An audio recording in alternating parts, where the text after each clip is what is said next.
Texas, 1945. The war in Europe had ended, yet for many behind the fences of a quiet camp near Fredericksburg, freedom was still just an idea carried on the wind.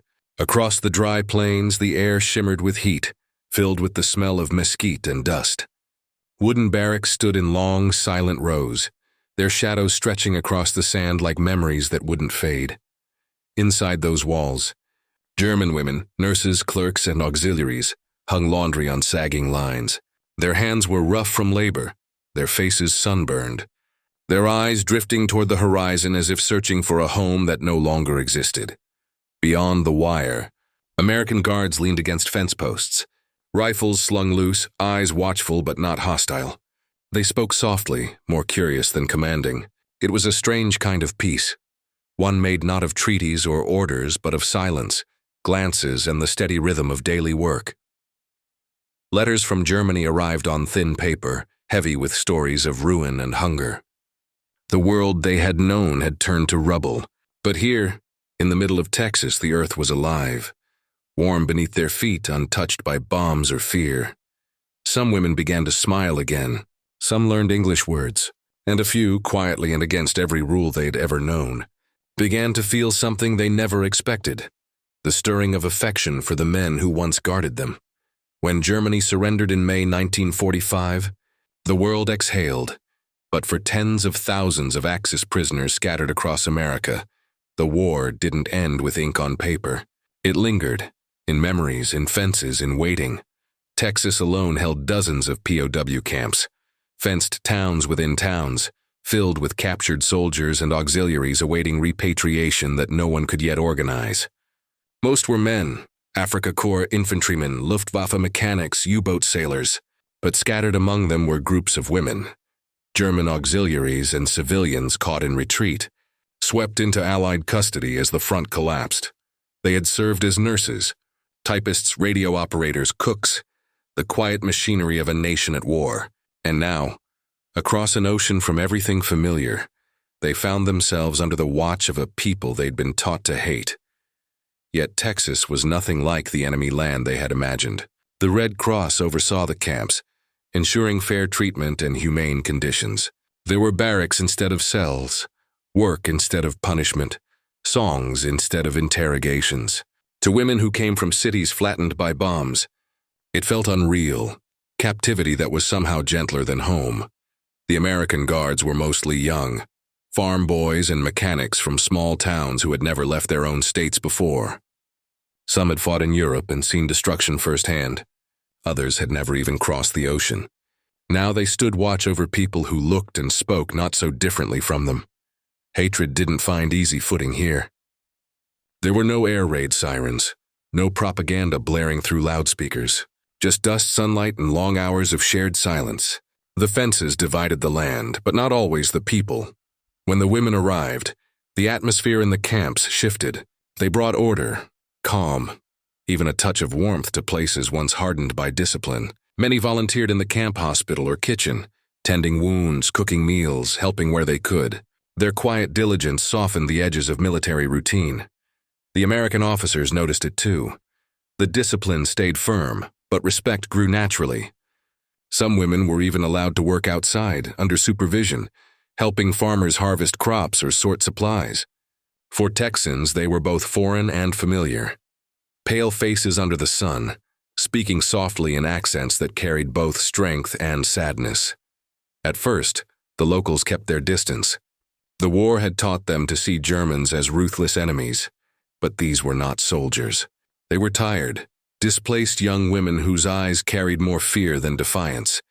When they began working in nearby fields, some farmers brought them water or lemonade under the burning sun. It wasn't compassion at first, just curiosity. But little by little, curiosity turned to understanding. These weren't monsters from propaganda posters. They were human. Letters from home brought grim news. Bombed-out cities, vanished families, starvation. Some women wept alone at night, clutching photographs that no longer represented the living. Others stared at the horizon, whispering prayers into the dry air. But the Texas landscape had its own quiet magic.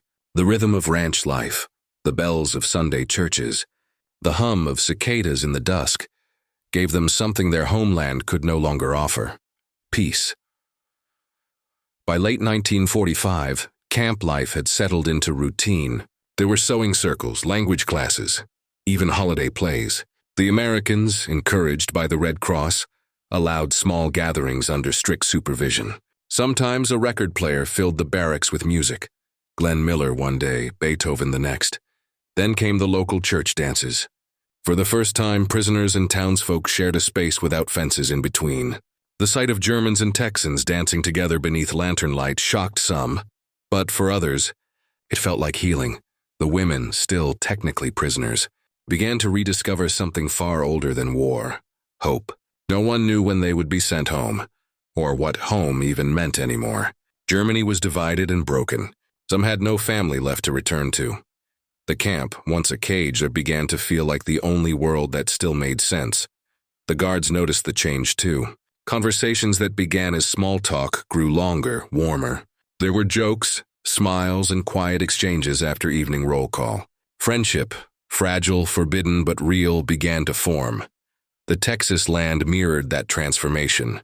Open, endless, forgiving. The fences still stood, but hearts were already crossing them. By early 1946, Texas had become one of the largest hubs of Axis prisoners in America. Repatriation was slow, bogged down by bureaucracy and the chaos of post-war Europe. Trains meant to carry them home were delayed by shortages, politics, and confusion.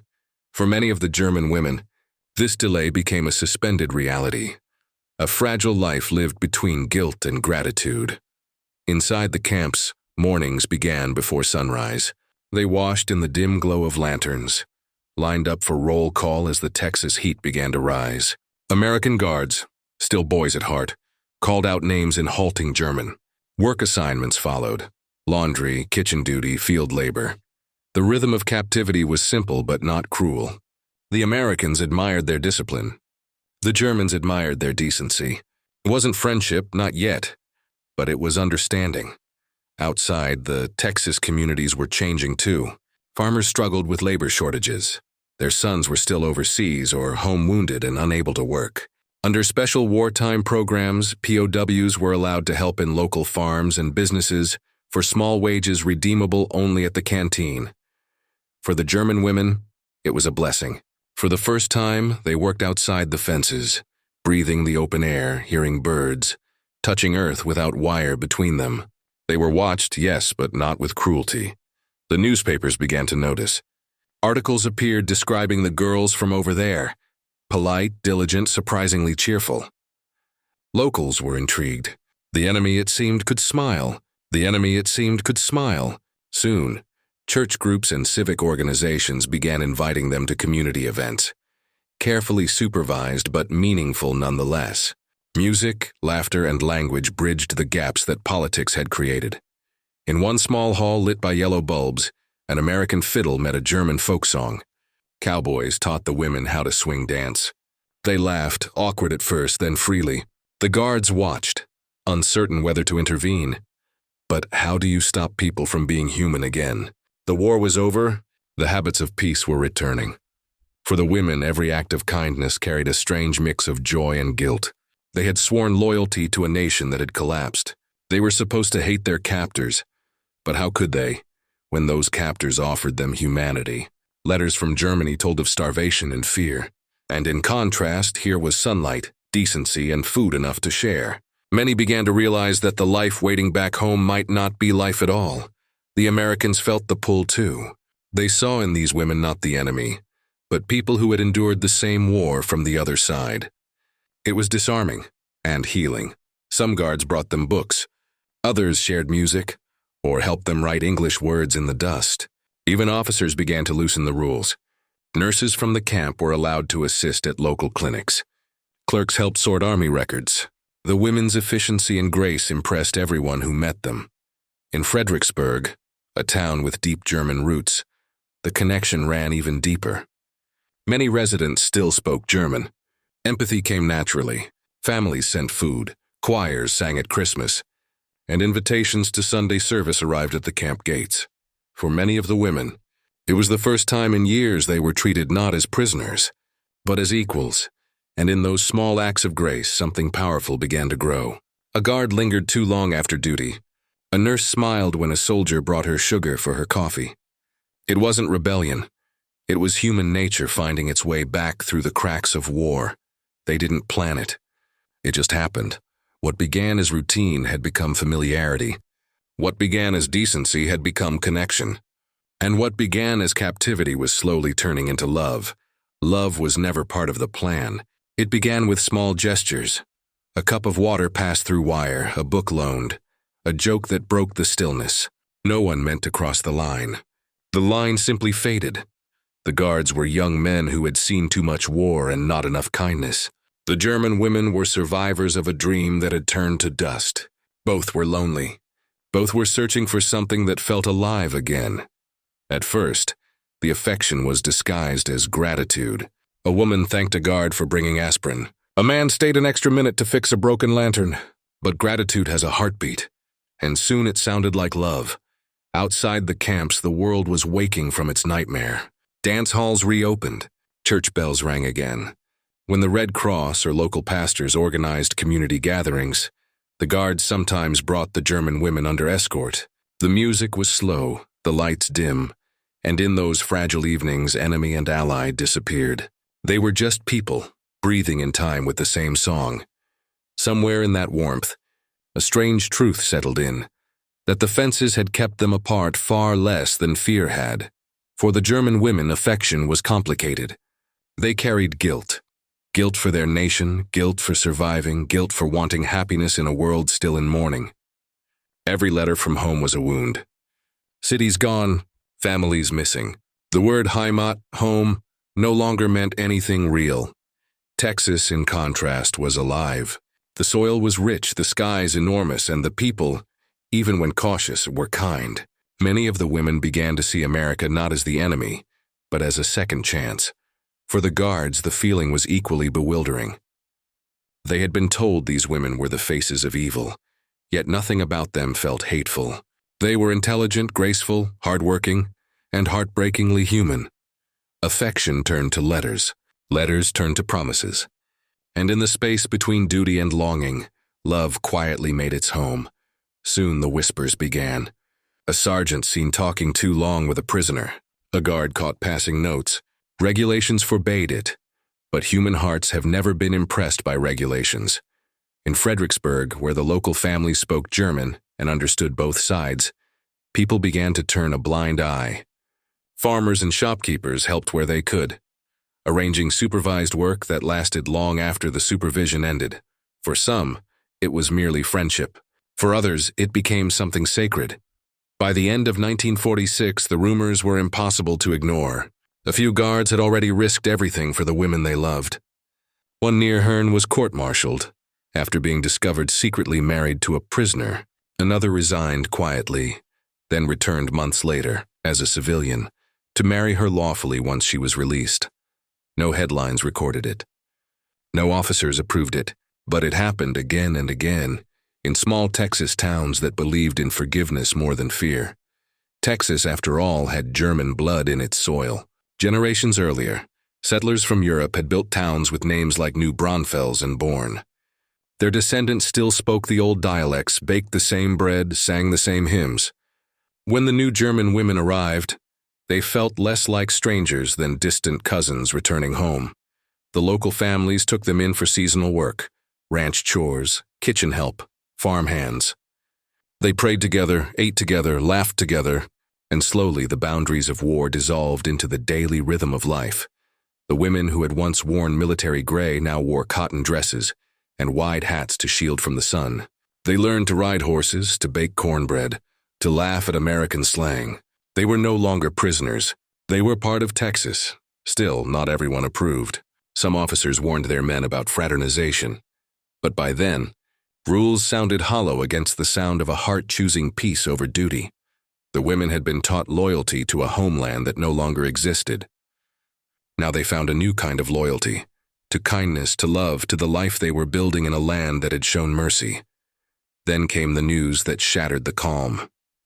By the summer of 1946, the transports were coming. Europe, still broken, was calling its citizens home. For most prisoners, it meant freedom. For these women, it meant losing everything again. Orders arrived like thunder.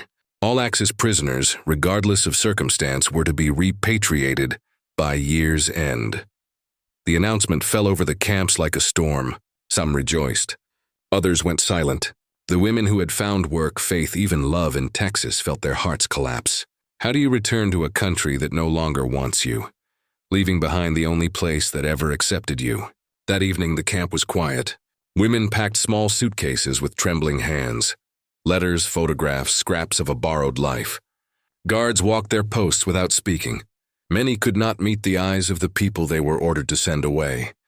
The trains waited in nearby towns, hissing steam like beasts in chains. The lists were long, the process mechanical. One by one, names were checked, belongings weighed, orders signed. But not everyone went. Some women refused outright. Others pretended to be sick, disappearing during work shifts. Texas was vast, its fields endless, its people protective. Those who had earned the locals' trust found shelter. Farmers simply told officials their helpers had moved on. No one searched too hard. The war was over. Paperwork fatigue was stronger than suspicion. A few of the love stories that survived became legend. In Fredericksburg, a young nurse, Liesel, was hidden by a local priest who later forged marriage papers with the help of an American guard she loved. In Brady, a typist named Annalisa wed her former guard in a midnight ceremony, witnessed by two neighbors who never spoke of it again. And these unions were illegal in the eyes of the army, but righteous in the eyes of those who lived them. Love, it turned out, was the most peaceful rebellion of all. Those who obeyed orders and boarded the trains carried heartbreak across the ocean. Ships left New Orleans for a Germany in ruins. When the women stepped onto their native soil, many found nothing left.